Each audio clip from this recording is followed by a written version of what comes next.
بسم الله الرحمن الرحيم.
السلام علیکم ورحمۃ اللہ وبرکاتہ.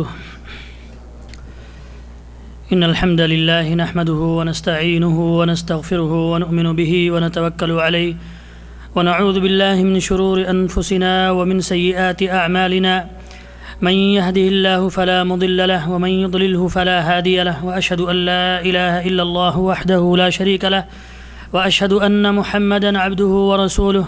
اما بعد فان خير الحديث كتاب الله وخير الهدي هدي محمد صلى الله عليه وسلم وشر الأمور محدثاتها وكل محدثة بدعة وكل بدعة ضلالة وكل ضلالة في النار. أعوذ بالله من الشيطان الرجيم.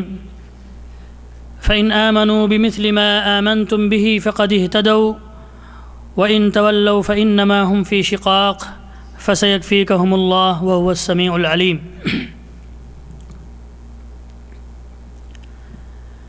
برادران اسلام، دینی بھائیوں، بزرگوں اور دوستوں، قابل قدر ہماری ماؤں اور بہنوں، یہ مبرز اسلامک سینٹر کا ماہانہ اجلاس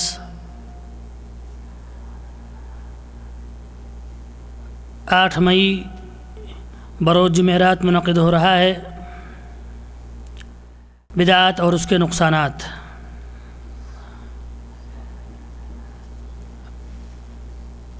سب سے پہلے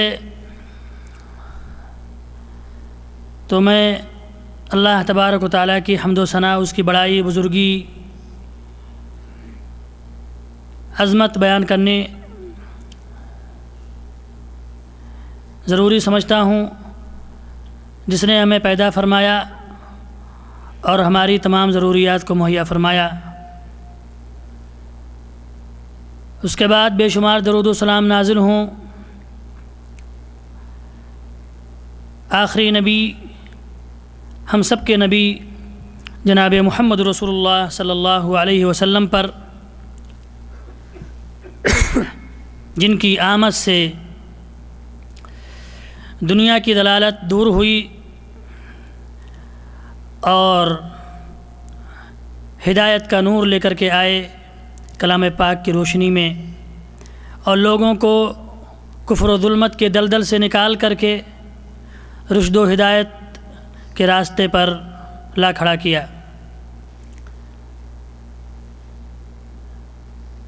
یہ مہینہ میرے بھائیوں ماہ رجب ہے، اور یہ 4 حرمت والے مہینوں میں سے ایک مہینہ ہے. اب جانتے ہیں کہ شوال، ذی قعدہ، ذی الحجہ، محرم، یہ تو 2 مہینہ اشہر حج میں چلا گیا، اور باقی رہا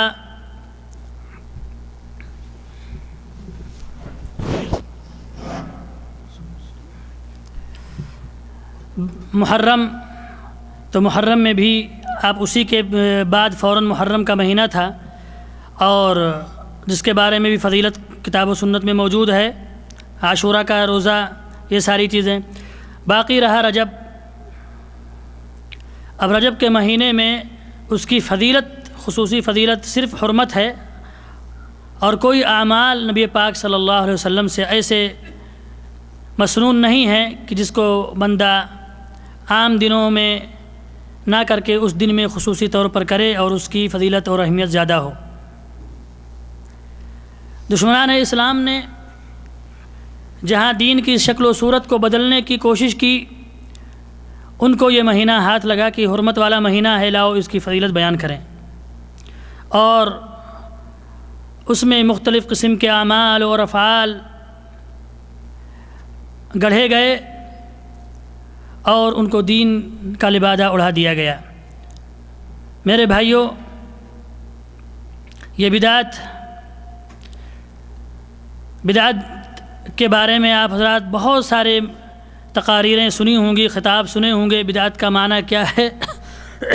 صحیح مطلب جو ہے بدعت کا،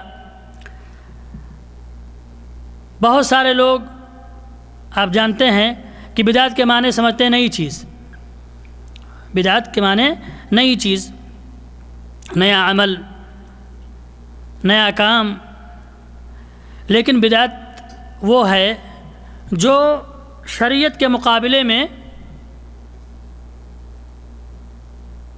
اس کی ترویج کی جائے، شریعت میں وہ نہ ہو اور اس کو شریعت سمجھا جائے، دین میں نہ ہو اور اس کو دین سمجھا جائے، بڑے آسان الفاظ میں، جو شریعت کے مقابل میں ہو، شریعت کا موازنہ کرے۔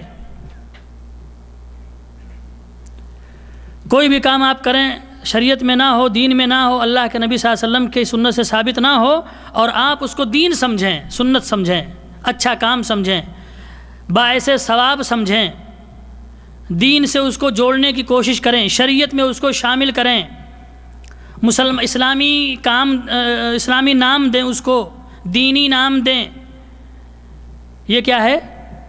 یہی بدعت ہے۔ آئیے میرے بھائیوں، مختصر طور پر یہ دیکھیں، اللہ تبارک و تعالیٰ نے سورہ بقرہ آیت نمبر 137 میں بڑے واضح انداز میں فرما دیا، فَإِنْ آمَنُوا بِمِثْلِ مَا آمَنْتُمْ بِهِ فَقَدِ اهْتَدَوْا۔ اگر لوگ ایمان لے آئیں اے صحابہ اس طریقے سے جیسے تم ایمان لائے ہو تو کامیاب ہو جائیں گے، فَقَدِ اهْتَدَوْا، تو ہدایت مل جائے گی ان کو۔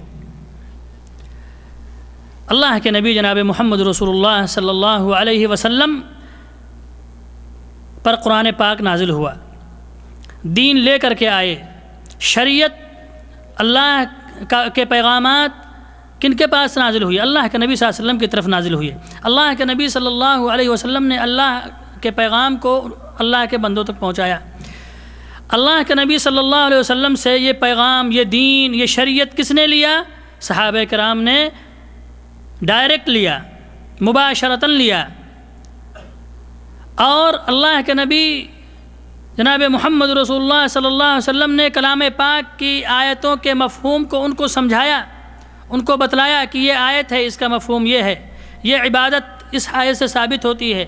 کلام پاک کے معلم تھے، سب سے بڑے معلم آپ تھے، اور پھر جو اعمال اور جو عقائد قرآن پاک سے ثابت ہوتے تھے یا شریعت سے جو مشروع قرار پائے اللہ کے نبی صلی اللہ علیہ وسلم کے ذریعہ، اور اللہ کے نبی صلی اللہ علیہ وسلم نے دین کو مکمل کر دیا، ساری چیزیں بتلا دیں،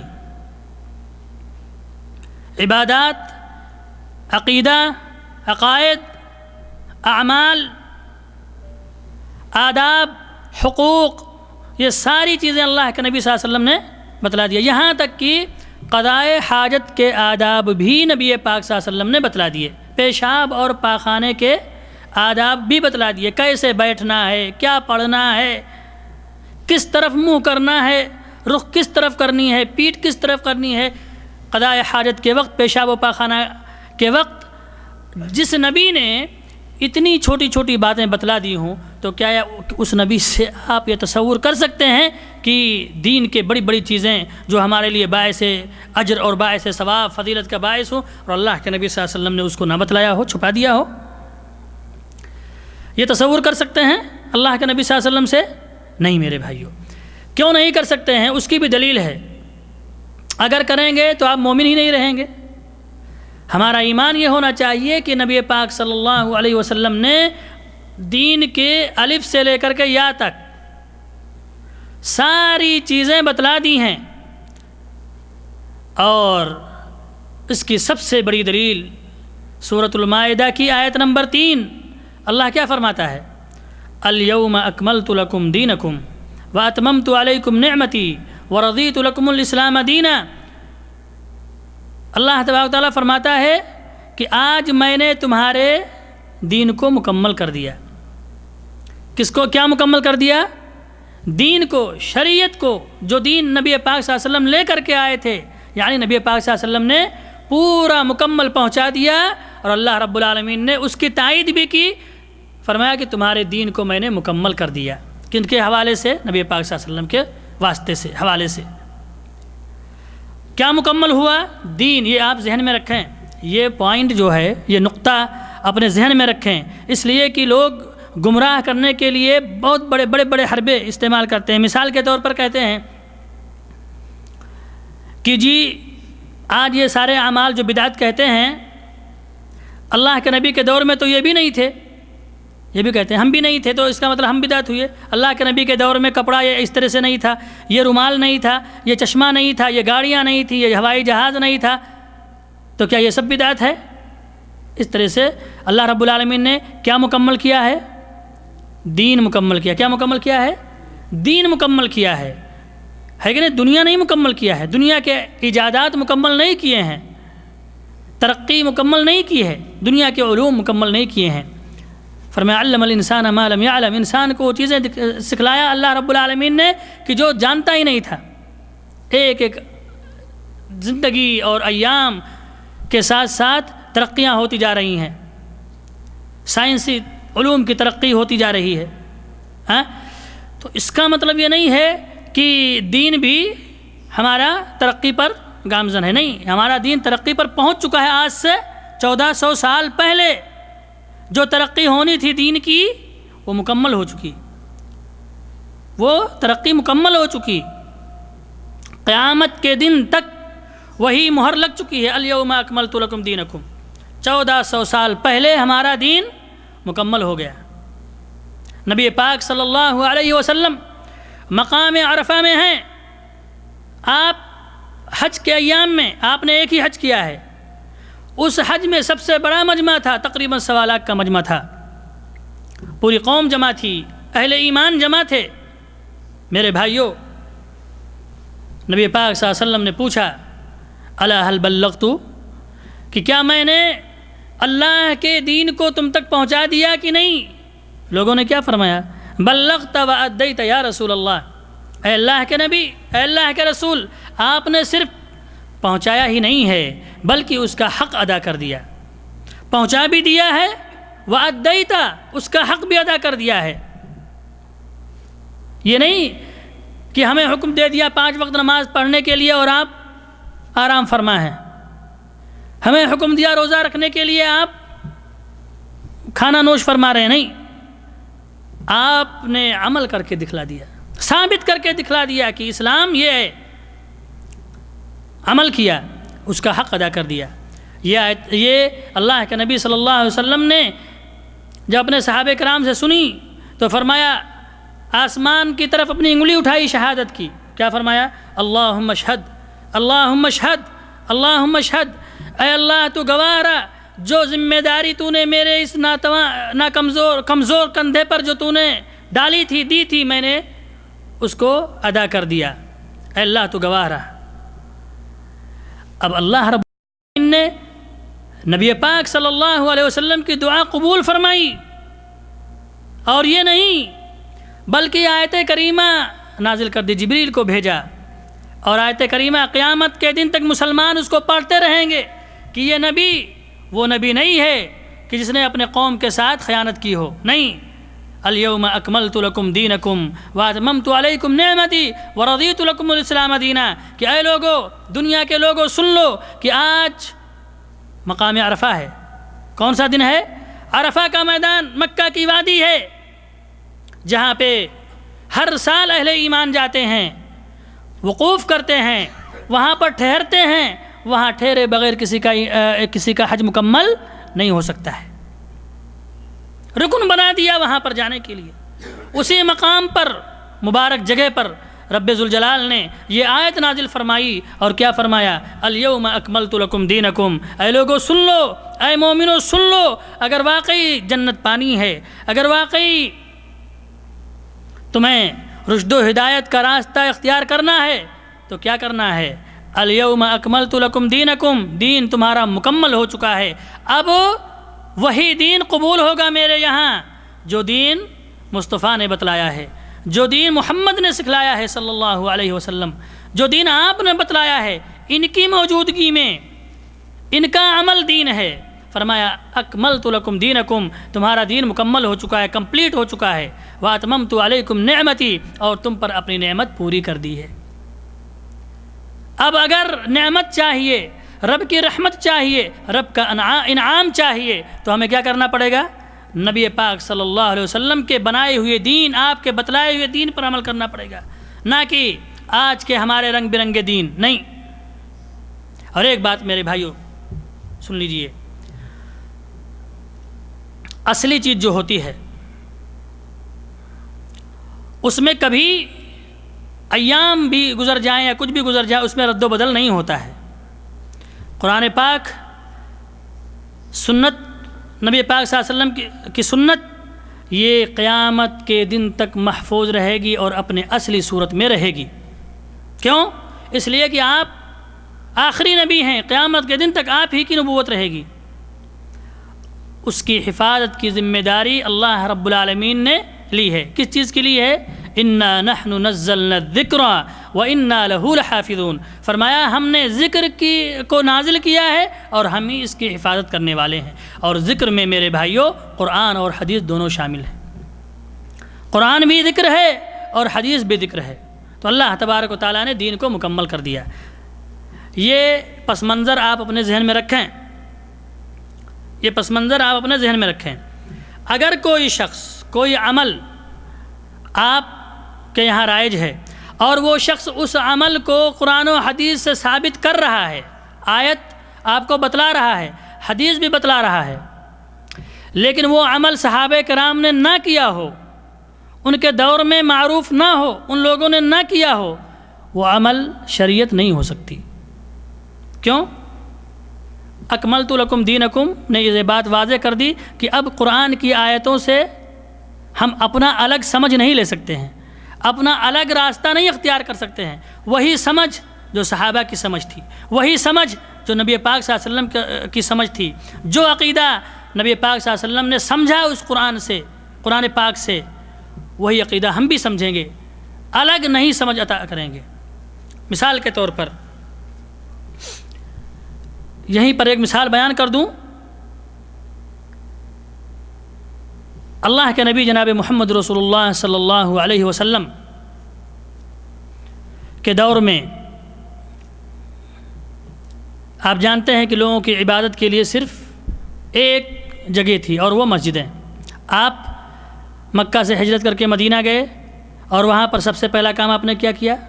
مسجد کی تعمیر کی، اور 10 سالہ وہاں پر رہے، وفات تک آپ نے مسجد کے علاوہ اور کوئی عبادت خانہ تعمیر کیا؟ بنایا؟ نہیں بنایا۔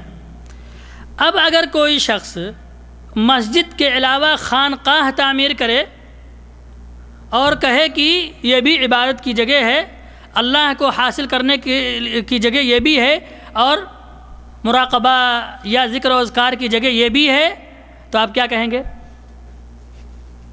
کیا کہیں گے؟ وہ چیز اسلام ہے؟ کیوں نہیں ہے؟ اس لیے کہ نبی پاک صلی اللہ علیہ وسلم نے مسجد کے علاوہ خانقاہ کی تعمیر نہیں فرمائی۔ بات سمجھ میں آ رہی کہ نہیں آ رہی ہے؟ سمجھنے کی کوشش کریں، اگر سمجھیں گے تبھی فائدہ ہوگا۔ 10 سالہ دور میں نبی صلی اللہ علیہ وسلم نے مدینہ میں، آپ جاتے ہیں، سارے حجاج کرام معتمرین جاتے ہیں، مسجد نبوی دیکھتے ہیں، مسجد کے علاوہ آپ نے کوئی اور عمارت تعمیر کی جہاں پہ لوگ جا کر کے اللہ کی عبادت کریں؟ کیا تھا؟ صرف مسجد تھی، ٹھیک ہے۔ اگر خانقاہ بھی بنانا ہوتا تو مسجد کے علاوہ اللہ کے نبی صلی اللہ علیہ وسلم خانقاہ بھی کی تعمیر کرتے۔ اگر آستانہ قبروں پہ بنانا ہوتا تو شہدائے احد کی قبریں موجود تھیں، سید الشہداء کی قبر موجود تھی، نبی پاک صلی اللہ علیہ وسلم وہاں پہ جیسے مسجد نبوی جس طرح بنائے تھے، جو حیثیت تھی، جو آپ کی حیثیت تھی، مٹی کی، چھپر کی، کسی بھی طریقے سے وہاں پر بھی آستانے بناتے کہ نہیں بناتے؟ کوئی ثابت کرے گا کہ تھی؟ آپ نے بنایا؟ نہیں ہے کہ نہیں؟ اگر ہوتی تو جیسے مسجد نبوی بھی آج موجود ہے ایسے یہ بھی موجود ہوتے۔ تو معلوم کیا ہوا کہ اللہ کے نبی جناب محمد رسول اللہ صلی اللہ علیہ وسلم کے دور میں جو چیز نہیں پائی جاتی تھی اس کا تعلق اسلام سے نہیں ہے، چاہے قرآن سے آپ دلیل دیں، چاہے حدیث سے دلیل دیں، ہاں وہ چیز نہیں ہو سکتی ہے اگر صحابہ کرام کا عمل موجود نہ ہو۔ میرے بھائیوں، یہ جو بدعت آپ جانتے ہیں کہ اللہ کے نبی جناب محمد رسول اللہ صلی اللہ علیہ وسلم جو خطبہ پڑھتے تھے، صرف وہی اگر بیان کر دیا جائے تو موضوع کو پورا مکمل طرح سے ادا ہو جائے گا، موضوع کا حق۔ اللہ تعالیٰ فرماتا ہے، اور اللہ کے نبی صلی اللہ علیہ وسلم خطبے میں کہتے تھے، حدیث کے الفاظ ہیں فَإِنَّ خَيْرَ الْحَدِيثِ کتاب اللہ، سب سے بہترین بات اللہ کا کلام ہے، ٹھیک ہے۔ وَخَيْرَ الْهَدِيِ هَدْيُ محمد، سب سے بہترین طریقہ محمد صلی اللہ علیہ وسلم کا طریقہ ہے۔ خیر یعنی سب سے بہترین، یعنی اس سے بہتر تو کوئی چیز نہیں ہے۔ سب سے بہترین بات کلام اللہ کی بات، سب سے بہترین طریقہ نبی صلی اللہ علیہ وسلم کا طریقہ۔ دو چیزیں ہمیں ملی کہ نہیں ملی؟ کیا ہم یہ دو چیزوں پر اکتفا کر لیں تو مسلمان نہیں رہیں گے؟ رہیں گے، یہی اصل ایمان ہے۔ جب ہمیں یہ دو چیزیں مل گئیں تو پھر ہمیں تیسری چیز تلاش کرنے کی کوئی ضرورت نہیں ہے۔ میرے بھائیوں، اس کے بعد دیکھیں، یہ تو اللہ رب کے نبی صلی اللہ علیہ وسلم نے فرمایا سب سے بہترین بات اللہ کی بات ہے، اور وہ موجود ہے کہ نہیں موجود ہے ہمارے درمیان؟ کیا ہے وہ؟ قرآن پاک موجود ہے اور محفوظ بھی ہے، صرف موجود نہیں ہے بلکہ محفوظ ہے۔ یہ چیز ہوتے ہوئے ہم اس کو نہ پڑھیں، اس پر عمل نہ کریں، اس سے روشنی حاصل نہ کریں، ہاں؟ اسی طریقے سے وَخَيْرَ الْهَدِيِ هَدْيُ محمد صلی اللہ علیہ وسلم، اور سب سے بہترین طریقہ محمد صلی اللہ علیہ وسلم کا طریقہ ہے۔ محمد صلی اللہ علیہ وسلم کا طریقہ کہاں ملے گا ہمیں؟ احادیث میں ملیں گے۔ وہ احادیث موجود ہیں کہ نہیں موجود ہیں؟ اس کو بیان کرنے والے لوگ موجود ہیں کہ نہیں موجود ہیں؟ پھر ہم اس سے ہدایت نہ حاصل کریں؟ یہ دونوں چیزیں موجود ہیں۔ جب یہ دونوں چیزیں موجود ہیں پھر ہمیں تیسری چیز لینے کی کیا ضرورت ہے؟ اگر ہمارا دل نہیں بھرتا ہے ان دونوں سے تو پھر سن لیجئے آگے کی وعید جو ہے، آگے کی وعید سن لیجئے۔ جن کو اس پر اتفاق نہیں ہے، جن کا دل اس سے نہیں بھرتا ہے ان دونوں چیزوں سے، کتاب اللہ سنت رسول سے، تو اس کے بارے میں نبی پاک صلی اللہ علیہ وسلم نے کیا فرمایا؟ وَشَرَّ الْأُمُورِ مُحْدَثَاتُهَا، ان دونوں کے علاوہ جو ان دونوں میں نہ ہو وہ سب سے بری چیز ہے۔ یعنی سب سے برے اعمال کیا ہیں؟ نئی چیز جو ان دونوں میں نہ ہو۔ نئی کا مطلب کیا ہے؟ جو قرآن و حدیث میں نہ ہوں، جو شریعت محمدی میں نہ ہوں، اور اس کو شریعت محمدی سمجھا جائے اور اس کو ثواب کی نیت سے اس پر عمل کیا جائے۔ اللہ کے نبی صلی اللہ علیہ وسلم کیا فرماتے ہیں؟ یہ عمل کیا ہے؟ سب سے برا ہے، اس سے سب سے برا۔ آپ دیکھیں کہ جتنی بھی برائی ہو سکتی ہیں، سارے برائیوں میں سب سے برا عمل کس کو قرار دیا گیا؟ جو آپ دین سمجھیں اور وہ دین نہ ہو، جو آپ دین سمجھ کر کے کریں، آپ کا پیٹ کتاب و سنت سے نہ بھرے اور آپ کہیں کہ یہ دین ہے۔ اللہ کے نبی صلی اللہ علیہ وسلم اس کو سب سے برا عمل کہتے ہیں، سب سے برا کام کہتے ہیں، سب سے بری چیز بتلاتے ہیں۔ وَشَرَّ الْأُمُورِ مُحْدَثَاتُهَا، اور پھر اس کو ٹائٹل کیا دے رہے ہیں اللہ کے نبی صلی اللہ علیہ وسلم؟ فرماتے ہیں وَكُلَّ مُحْدَثَةٍ بِدْعَةٍ، نام دیا، کس چیز کا نام دیا؟ بدعت کا نام دیا۔ جو ان دونوں کے مقابل میں، شریعت کے مقابل میں جو آئے اس کو کیا فرمایا؟ وہ کیا ہے؟ بدعت ہے۔ وہ چیز کیا ہے؟ بدعت ہے، جو شریعت میں نہ ہو۔ مسجد کی جگہ خانقاہ تعمیر کرنا کیا ہے؟ کیا ہے؟ زور سے بولیں، بدعت ہے۔ مسجد کی جگہ مسجد کو چھوڑ کر کے یا مسجد بھی بنائیں اور آستانہ بھی تعمیر کریں، کیا ہے یہ؟ بدعت ہو جائے گی۔ اللہ کے نبی صلی اللہ علیہ وسلم نے اس کو اچھا عمل کہا ہے کہ برا عمل کہا ہے؟ سب سے برا عمل کہا ہے، اور ٹائٹل کیا دیا؟ بدعت کا۔ سنت بدعت، سنت کیا ہے؟ شریعت محمدی ہے، اور بدعت اس کا اپوزٹ، اس کا ضد۔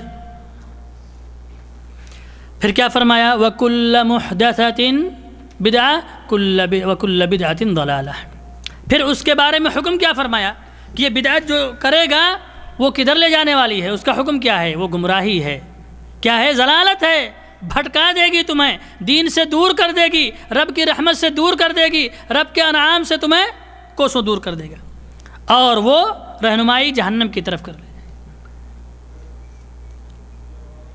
اللہ کے نبی جناب محمد رسول اللہ صلی اللہ علیہ وسلم کی ایک بہت پیاری حدیث ہے، حضرت عرباض بن ساریہ رضی اللہ تعالیٰ عنہ روایت فرماتے ہیں کہ ایک بار ہم لوگ نبی پاک صلی اللہ علیہ وسلم کے مجلس میں بیٹھے ہوئے تھے، آپ صلی اللہ علیہ وسلم نے ہمیں ایک ایسی نصیحت فرمائی کہ ہمارے دل دہل گئے، ہماری آنکھیں بہہ پڑی، اتنی بلیغ نصیحت فرمائی۔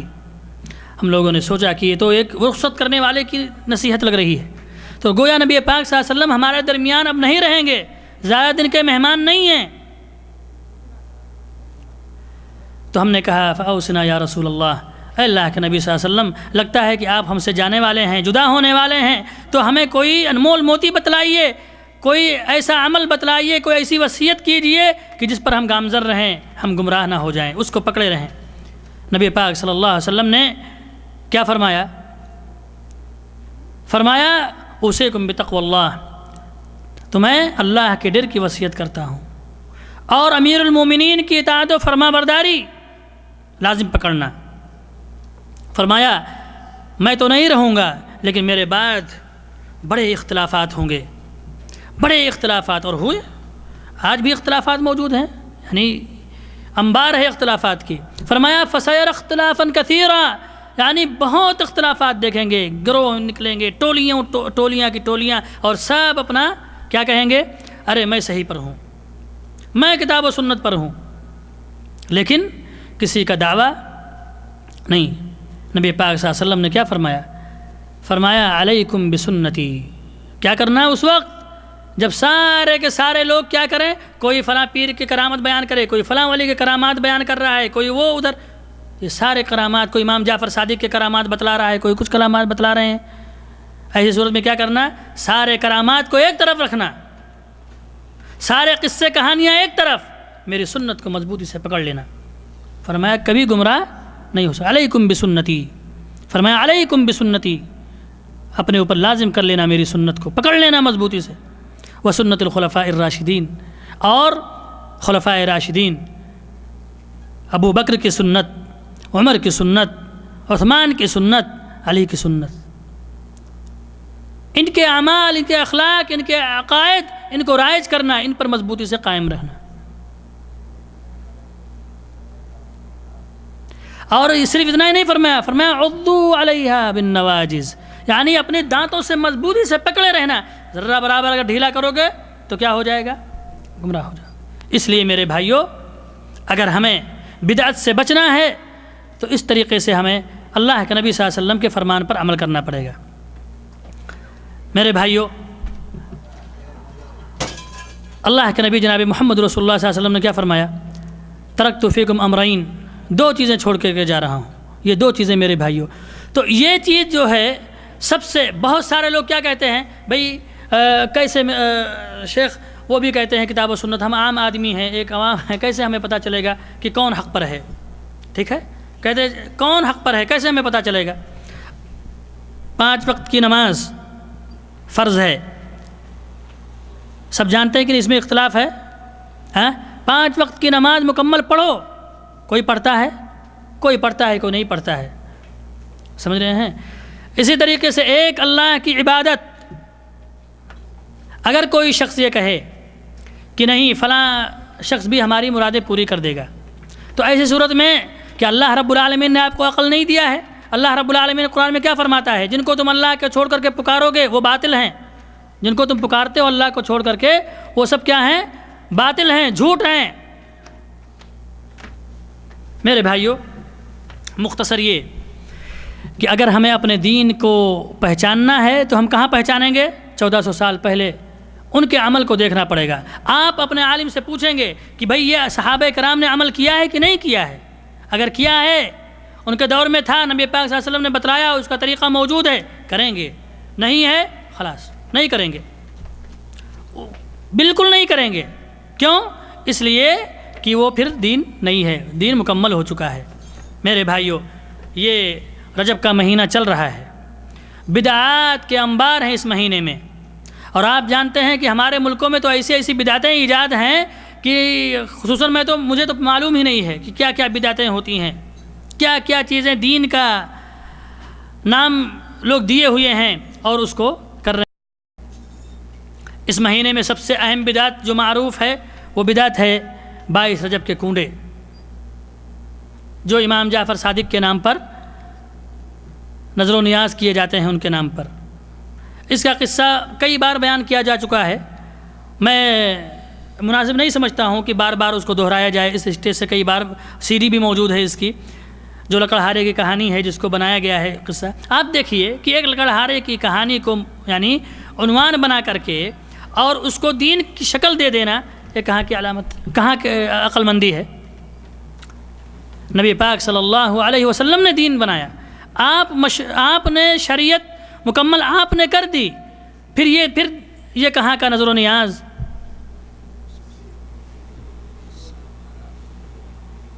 یہ کہاں کا دین؟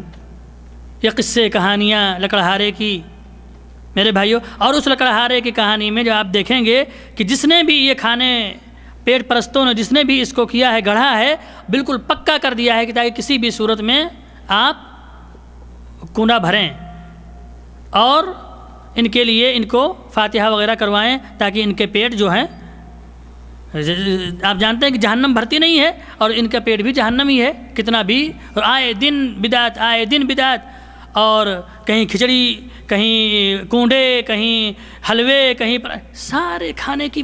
دیکھیے میرے بھائیوں، افسوس ہے، نبی پاک صلی اللہ علیہ وسلم تو آپ غزوہ خندق پہ آپ بھوک کے اتنے پریشان کہ آپ دو پتھر اپنے پیٹ پہ باندھے ہوئے ہیں، اور آج یہ مولوی کھانے کو دین بتا رہا ہے اور اس کو کہہ رہا ہے کہ یہ دین ہے، اس سے تمہاری مرادیں پوری ہوں گی، تمہارے اعمال میں، تمہارے کاروبار میں برکت ہوگا۔ برکت والی ساری چیزیں اللہ کے نبی جناب محمد رسول اللہ صلی اللہ علیہ وسلم نے بتلا دی ہیں۔ میرے بھائیوں، کہنے کا مقصد یہ ہے کہ یہ سب خرافات ہے۔ ایسے قصے کہانیاں، کوئی بی بی فاطمہ کی کہانی سنتے ہیں اور اس کو نہیں سنیں گے تو اس میں یہ پریشانی ہوگی، یہ دنیا بھر کی پریشانیاں۔ میرے بھائیو، ایک نہیں، عقیدے سے لے کر کے بدعتیں یعنی اتنی زیادہ رائج ہو چکی ہیں کہ اصل اسلام کی صورت ختم کر دی۔ نقلی، جس طریقے سے مارکیٹ میں نقلی چیزیں اتنی عام ہو چکی ہیں کہ اصلی چیزوں کی پہچان کرنا مشکل ہو گیا ہے، اسی طریقے سے دین میں اتنے بدعتیں ایجاد ہو چکی ہیں، اتنی بدعتیں ایجاد ہو چکی ہیں کہ اصلا دین اب کوئی بندہ اگر چاہے سمجھنا چاہے تو وہ نہیں سمجھ سکے گا۔ اس کو کنڈا معلوم ہے، اس کو فاتحہ معلوم ہے، نظر و نیاز معلوم ہے، چہلم معلوم ہے، 11ویں معلوم ہے، 12ویں معلوم ہے، سب معلوم ہے، لیکن اگر نہیں معلوم ہے تو سورہ فاتحہ اچھے سے پڑھنا نہیں معلوم ہے۔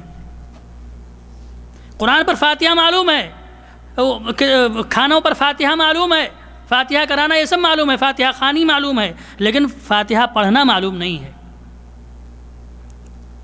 فاتحہ پڑھنا معلوم نہیں ہے۔ ایسے بھائی آتے ہیں یہاں پر ہمارے نوجوان کہ اگر ان سے سنا جاتا ہے تو پہلی بات تو یاد ہی نہیں رہتا ہے ٹھیک سے سورہ فاتحہ ٹھیک سے یاد ہی نہیں رہتا ہے۔ کیوں؟ اس لیے کہ جب ہم جب بدعت کے متوالے ہو گئے، دین میں نئی رنگ برنگی، ہری بھری، دیکھیے کتنے، آپ تو ہم سے زیادہ جانتے ہوں گے، ہم تو یہیں پہ، آپ لوگ تو خود مشاہدہ کرتے ہیں، دیکھتے ہوں گے کتنی رنگینیاں ہو رہی ہیں دین میں، ہے کہ نہیں؟ کتنی رنگینیاں، ابھی تو صرف ہری پگڑیاں ہی تھیں، اوپر سے لال پھگے بھی لگنے لگے، سمجھ رہے ہیں؟ لال پھگے بھی آ گئے۔ نبی پاک صلی اللہ علیہ وسلم کے دور میں یہ گنبد خضرا تھا، جب نہیں تھا تو پھر یہ ہرا کلر کا مطلب کیا ہے؟ ہرے کلر کا مطلب کیا ہے؟ اور یہی پگڑیاں اب اوپر سے جھنڈے اور کالے رومال یہ سب کیا ہیں؟ کس چیز کی طرف دعوت دیتے ہیں؟ میرے بھائیوں، کہنے کا مقصد یہ ہے کہ اپنے نبی جناب محمد رسول اللہ صلی اللہ علیہ وسلم کے طریقے کو دیکھو، وہ عمل ہے اصل۔ اللہ کے نبی صلی اللہ علیہ وسلم جھنڈا لے کر کے بیٹھ کر کے اپنے لوگوں کو جھموایا نہیں ہے، گانا نہیں گوایا ہے، نعتیں نہیں پڑھوائی ہیں کہ جھمجھمایا ہے، نہیں، بلکہ ان سے محنت بھی کروائی ہیں، جہاد فی سبیل اللہ کے لیے ترغیب بھی دی ہے، اللہ کی راہ میں انہوں نے اپنے گردنوں کو کٹایا ہے، ذبح کرایا ہے جنت کو حاصل کرنے کے لیے۔ 5 وقت کی نماز پڑھتے تھے تہجد کے لیے، رہبان باللیل فرسان بالنہار تھے وہ صحابہ کرام۔ آپ نے کسی ایک صحابی سے پوچھا کہ ہری پگڑی پہنے تھے، کالے ہرے جھنڈے لے کر کے تم نے بھی یہ مجلسیں منعقد کی تھیں؟ کہاں کی محبت ہے نبی پاک صلی اللہ علیہ وسلم کی؟ میرے بھائیوں، دین سمجھو، اور دین ہمیں سمجھنا ہے 1400 سال پہلے وہاں جانا پڑے گا، ان کے دین۔ میرے بھائیوں، آج ہمارے معاشرے میں ایسی بدعتیں ہیں، آستانے ہیں، قبروں پر عمارتیں بنا کر کے چادریں چڑھانا، اور وہاں پر جا کر کے عورتوں اور مردوں کی بھیڑ، عرس۔ ابھی میرے بھائیوں رجب چل رہا ہے، اور اجمیر شریف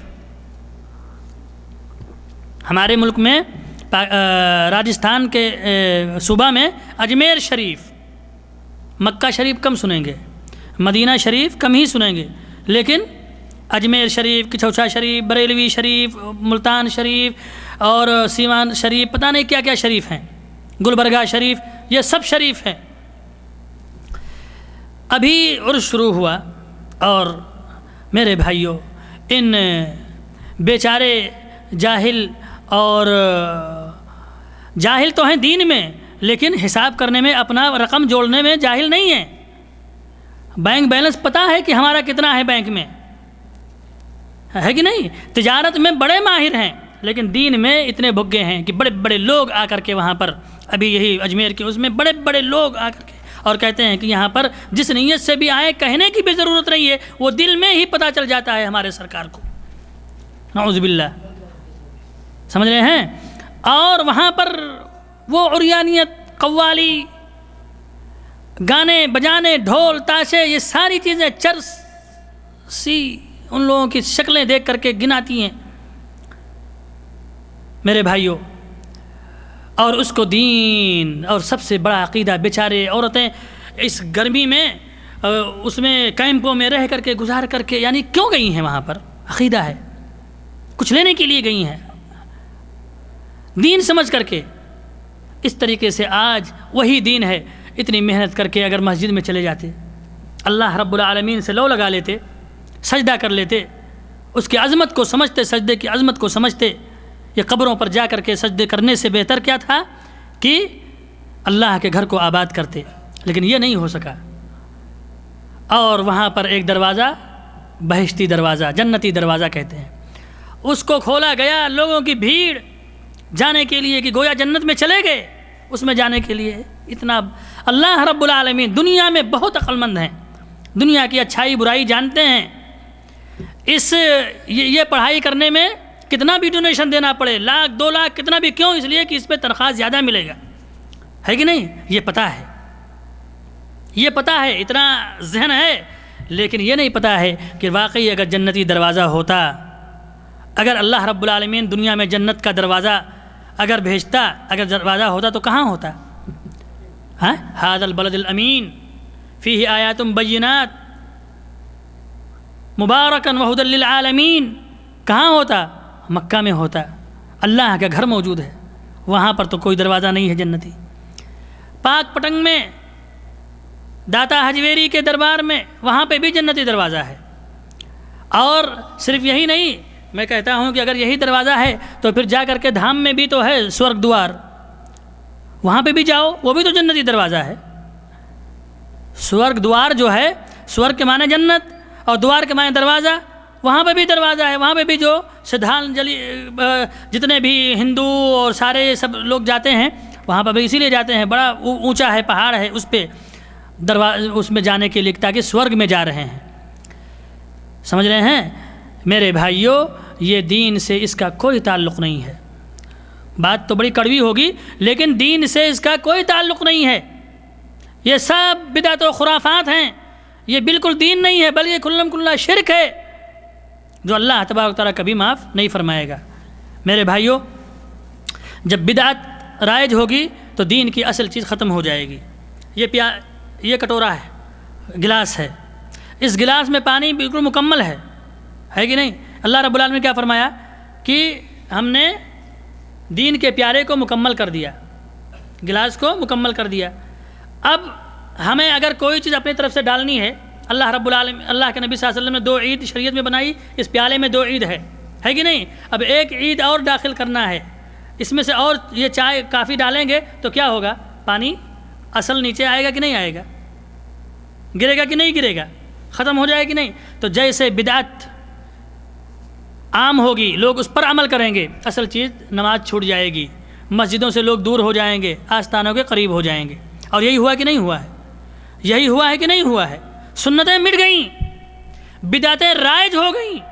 آج کوئی کسی سے چھینک آئے ہمارے ملکوں میں، الحمدللہ یرحمک اللہ یہدیکم اللہ یصلح بالکم، یہ کوئی نہیں جانتا ہے، لیکن فاتحہ جانتے ہیں، قرآن خوانی جانتے ہیں، نظر و نیاز جانتے ہیں، سب جانتے ہیں، لیکن اگر نہیں جانتے ہیں تو سنتیں اللہ کے نبی صلی اللہ علیہ وسلم کی، اگر کسی کے یہاں میت ہو جائے، اللہ کے نبی صلی اللہ علیہ وسلم نے وہاں پر تعزیت کے لیے کیا فرمایا؟ جاؤ تو ان کو کیا کہو؟ آدم اللہ اجرک، آدم اللہ اجرک، اللہ آپ کے اجر کو اور بڑھائے۔ یہ سب دعائیں ہیں، ہمیں یہ سب نہیں پتہ ہے، یہ سنت نہیں ہے، ہمارے یہاں یہ سب عام نہیں ہے۔ کیوں؟ اس لیے کہ ہم نے بدعتوں میں قدم رکھ دیا ہے، اچھی اچھی چیزیں ہمیں۔ اس لیے میرے بھائیوں، سنت تلاش کریں، سنتوں پر عمل کریں۔ کیوں؟ اس لیے کہ جب بدعت رائج ہو جائے گی تو آپ جانتے ہیں اس کے نقصانات کیا ہوں گے۔ سب سے پہلی چیز کہ بدعت جب رائج ہوگی تو ہمیں گمراہی کی طرف لے جائے گی۔ اسی طریقے سے بدعت کے نقصان میں سے یہ ہے کہ وہ ہمیں جہنم کی طرف لے کے جائے گی۔ اسی طریقے سے بدعت جتنے بھی عمل آپ کریں گے اس کے نقصانات میں سے یہ ہے کہ سارے اعمال آپ کے اکارت ہو جائیں گے، کوئی بھی عمل آپ کا قبول نہیں ہوگا۔ اسی طریقے سے بدعت اور بدعتی کو جگہ اور پناہ دینے والا، اس کے ساتھ اٹھنے بیٹھنے والا کیا ہوگا؟ اللہ اور اس کے رسول کی اس پر لعنت ہے، ملعون ہے۔ اسی طریقے سے بدعتی کو توبہ کی توفیق نہیں ہوتی ہے جب تک کہ وہ اپنا بدعت نہ چھوڑ دے، اس کی توبہ قبول نہیں ہوتی ہے جب تک کہ وہ اپنی بدعت سے توبہ نہ کر لے۔ اسی طریقے سے حوض کوثر، اللہ کے نبی جناب محمد رسول اللہ صلی اللہ علیہ وسلم کے دست مبارک سے وہ جام پینا، کوثر کا جام پلایا جائے گا، اللہ کے نبی صلی اللہ علیہ وسلم پلائیں گے۔ صحیح بخاری کی روایت ہے، اللہ کے نبی صلی اللہ علیہ وسلم فرماتے ہیں کہ میں کوثر کے دن ہوں گا، وہاں پر کوثر کا جام پلاؤں گا، حوض کوثر پر رہوں گا، میری امت پیش کی جائے گی، تم لوگ آؤ گے، میں دیکھوں گا کہ امت کی بہت سارے جماعت کو، اکثر کو کیا ہوگا؟ ان کے درمیان پردے حائل ہو جائیں گے اور ان کو بھگایا جائے گا۔ میں کہوں گا صحابی، یہ تو میرے صحابہ ہیں، لاؤ ان کو کیوں دور کر رہے ہو؟ یہ تو میرے صحابہ ہیں۔ تو کیا جواب ملے گا؟ کہا کہ چلو نبی جب بلا رہے ہیں تو لے کر چلو بھائی، نبی نے کہہ دیا تو پھر نہیں فرمایا جائے گا کہ اے اللہ کے نبی، آپ پر ایمان لانے والے تو ہیں لیکن آپ کو نہیں پتہ ہے کہ آپ کے دین کو انہوں نے کیسے بدلا، کس طریقے سے حلوے اور پکا کر کے کھائے اور آپ کے دین کو مردہ کر دیا، آپ کے سنت کو، آپ کے دین کو بدل ڈالا، آپ کو نہیں پتہ ہے۔ تو نبی کیا کہیں گے؟ نبی پاک صلی اللہ علیہ وسلم رحمۃ للعالمین ہیں، وہ کیسے چاہیں گے کہ ایک ان پر ایمان لانے والا، ان سے محبت کرنے والا، ان کا کلمہ پڑھنے والا، اور وہ ان کے اس انعام سے، اس نعمت سے محروم ہو جائے اور وہ جہنم میں چلا جائے؟ ہونا تو یہ چاہیے تھا کہ اللہ کے نبی صلی اللہ علیہ وسلم کیا کہتے، کچھ بھی ہو ہماری قوم تو ہے، ہماری امت تو ہے، لاؤ آنے دو، یہ کہنا چاہیے تھا نا. لیکن جواب سنو، رحمت للعالمین ہیں، رحم کرنے والے ہیں اپنی امت پر، عالم پر. کیا جواب دیں گے؟ کیا کہیں گے؟ آنے دو؟ نہیں، اور غصہ ہو جائیں گے اور کہیں گے سحقن سحقن، دور کر دو ان کو، بربادی ہو تباہی ہو ان کے لیے، انہوں نے میرے دین کو بدل دیا، میرے دین میں اتنی جسارت کی، نام لیا میرا اور کام کیا شیطان کا، ان کو میری آنکھوں سے، میری نگاہوں سے دور کر دو. سحقن سحقن لمن غیر دینی، میرے بعد میرے دین کو بدل ڈالا، اتنی جسارت. میرے بھائیوں یہ کوئی معمولی کام نہیں ہے. آج ہم کہتے ہیں کہ ارے کوئی برا تو نہیں ہے، اللہ کے نبی صلی اللہ علیہ وسلم نے منع تو نہیں کیا ہے، اچھی ہی چیز ہے، اچھا ہی کام ہے. اچھا کام کیسے ہوگا؟ اللہ کے نبی صلی اللہ علیہ وسلم کی یہ دیکھیے، یہ اتنی بڑی تحدید کہ اللہ کے نبی صلی اللہ علیہ وسلم کہیں گے سحقن سحقن، ہٹا دو ان کو میری آنکھوں سے، انہوں نے میرے دین کو بدل دیا. یہ جسارت. اور کہتے ہو نہیں اچھی چیز ہے، کیا گناہ ہے؟ ارے بھائی 40 دن کے لیے چلے پر چلے گئے، کیا نبی پاک صلی اللہ علیہ وسلم نے چلہ کیا؟ 40 دن کے لیے گئے؟ ارے صوفیاء کرام کے بزرگوں کی ہی تو واقعات ہیں. ارے اللہ کے نبی صلی اللہ علیہ وسلم کیا فرمایا؟ احسن الحدیث کتاب اللہ موجود، ہاتھوں میں فضائل اعمال جو کتابیں لے کر کے پڑھ رہے ہو.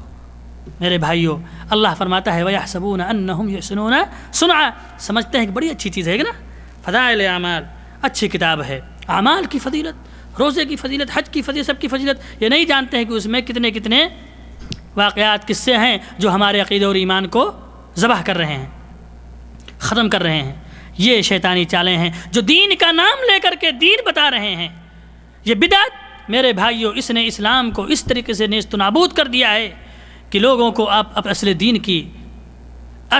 چاہتے ہوئے بھی نہیں مل سکتی، اتنا رائج کر دیا ہے لوگوں نے. نبی پاک صلی اللہ علیہ وسلم نے ایسے لوگوں کے لیے کیا فرمایا؟ سحقن سحقن لمن غیر دینی، ان کو میری آنکھوں سے نگاہوں سے دور کر دو، ان کے لیے بربادی ہے، تباہی ہے، جائیں جہنم میں مریں. انہوں نے میرے دین کو بدل دیا. میرے بھائیوں یہی ہے. بڑے اس سے کہتے ہیں کہ کیا بات ہے، کیا مسئلہ ہے، کیوں کہتے ہو؟ کوئی غلط تو نہیں ہے، ہم کوئی غلط کام تو نہیں کر رہے ہیں جس نہیں.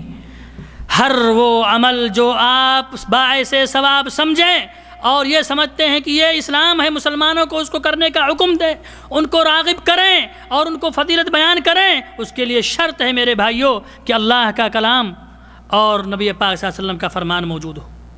اگر نہیں ہے تو پھر وہ ہمارے لیے بہتر اور دین سے اس کا کوئی تعلق نہیں ہے. اسی طریقے سے میرے بھائیوں اس کے نقصانات میں سے یہ ہیں کہ جو شخص کوئی عمل دین سمجھ کر کے کر رہا ہے تو اس کو توبے کی توفیق نہیں ہوتی ہے. اس کو توبے کی کیوں؟ اس لیے کہ آپ کسی سے بھی کہیں کہ ارے یہ تو اچھی چیز ہے، تو جو اچھی چیز سمجھے گا اس سے کیسے توبہ کرے گا؟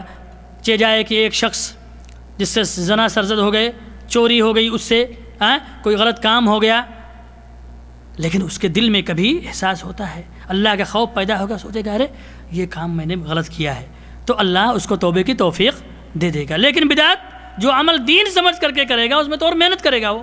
اور جس طرح آپ دیکھیے چلت پھرت محنت ہو رہی ہے، بدعت کی محنت ہو رہی ہے، لوگ اس کو دین سمجھ رہے ہیں. میرے بھائیوں اسلام صرف 2 اور آج سے 1400 سال پہلے جو اسلام تھا جس کو اللہ رب العالمین نے مکمل کیا تھا اور جس سے اللہ راضی ہوا تھا، وہ اسلام وہ تھا جو جسے ہمارے نبی جناب محمد رسول اللہ صلی اللہ علیہ وسلم نے بتلایا. ابو بکر نے سیکھا، عمر نے سیکھا اور صحابہ کرام نے سیکھا، اور پھر وہ ٹائٹل ملی رضی اللہ عنہم ورضوا عنہ. اللہ ان سے راضی ہوا اور یہ اللہ سے راضی ہو گئے، اور جو ان کے والذین یتبعون بإحسان، جو احسان کے ساتھ ان کے نقش قدم پر چلیں گے اللہ ان سے بھی راضی ہو جائے گا. یہ پیر، یہ فقیر، یہ فلاں، یہ ان کے نہیں، بلکہ ہمیں اللہ کے نبی جناب محمد رسول اللہ صلی اللہ علیہ وسلم کو سنت پر عمل کرنا ہے، اسی دین کو اپنانا ہے، اسی دین پر ہمیں محنت کرنی ہے. یہ لکڑہارے کی کہانی، یہ بی بی فاطمہ کے قصے، یہ سب کہانیاں بیان کر کے اور ہماری ماؤں اور بہنوں اور ان کے عقیدوں پر ڈاکے ڈالنے والے، یہ ساری چیزیں میرے بھائیوں یہ غریب نواز نہیں ہیں، یہ بندہ نواز نہیں ہیں، یہ حاجت روا نہیں ہے، یہ مشکل کشا نہیں ہے، نہ امام جعفر صادق مشکل کشا ہیں، نہ معین الدین چشتی غریب نواز ہیں، نہ کوئی بندہ نواز ہے، نہ کوئی داتا گنج ہے۔ یہ ساری صفات اللہ عز و جل کے لیے ہیں۔ یہ ساری صفات کن کے ہیں؟ یہ اللہ عز و جل کے لیے ہیں۔ ہمیں میرے بھائیو توبہ کرنا پڑے گا ایسے دین سے جو دین کی اصل کو بدل ڈالا ہے، اور فرمایا اللہ رب العالمین نے کہ ایسے لوگ جو اللہ کو چھوڑ کر کے کسی اور کو پکارتے ہیں ان کے اوپر اللہ رب العالمین نے جنت کو حرام قرار دے دیا ہے اور ان کا ٹھکانہ جہنم ہے۔ اس لیے میرے بھائیوں یہ بدعت کے نقصانات ہیں، اور بدعت کے نقصانات آپ دیکھتے ہیں اپنے ملکوں میں، آپ اس کا خود ہی مشاہدہ کر رہے ہیں، ہمیں کہنے کی ضرورت نہیں ہے کہ کیا نقصانات ہیں اس کے، کتنے رنگ برنگے بدعت آج ہمارے یہاں ایجاد ہو رہی ہیں اور سنتوں کو پامال کیا جا رہا ہے۔ میں اپنی بات کو بہت طویل دے دیا ہوں، میں اسی پر اپنی اکتفا کرتا ہوں۔ اللہ تبارک تعالیٰ سے دعا کرتا ہوں کہ اللہ تبارک تعالیٰ ہمیں سنت کو سمجھنے کی توفیق عطا فرمائے، اور ہم سب کو بدعتوں سے بچائے اور اس کے نقصانات سے بچائے اور ہمیں محفوظ رکھے۔ اللہ تبارک تعالیٰ جب تک ہم اس دنیا میں زندہ رہیں کتاب و سنت پر عمل کرتے رہیں، اور اپنے نبی جناب محمد رسول اللہ صلی اللہ علیہ وسلم کے بتلائے ہوئے طریقے کو ہم اپنا طریقہ سمجھیں اور انہی کو اپنا امام سمجھ کر کے اپنی دنیا کو سنواریں اور اس میں عمل کریں، اور آخر میں جب ہماری سانس نکلے تو لا الہ الا اللہ محمد رسول اللہ یہی ہمارا کلمہ ہو، یہی ہماری شہادت ہو، یہی ہماری گواہی ہو، اور یہی ہمارا عمل بھی ہو۔ وآخر دعوانا الحمدللہ رب العالمین، وصلی اللہ وسلم علی نبینا محمد وعلی آلہ وصحبہ اجمعین، والسلام علیکم ورحمۃ اللہ وبرکاتہ۔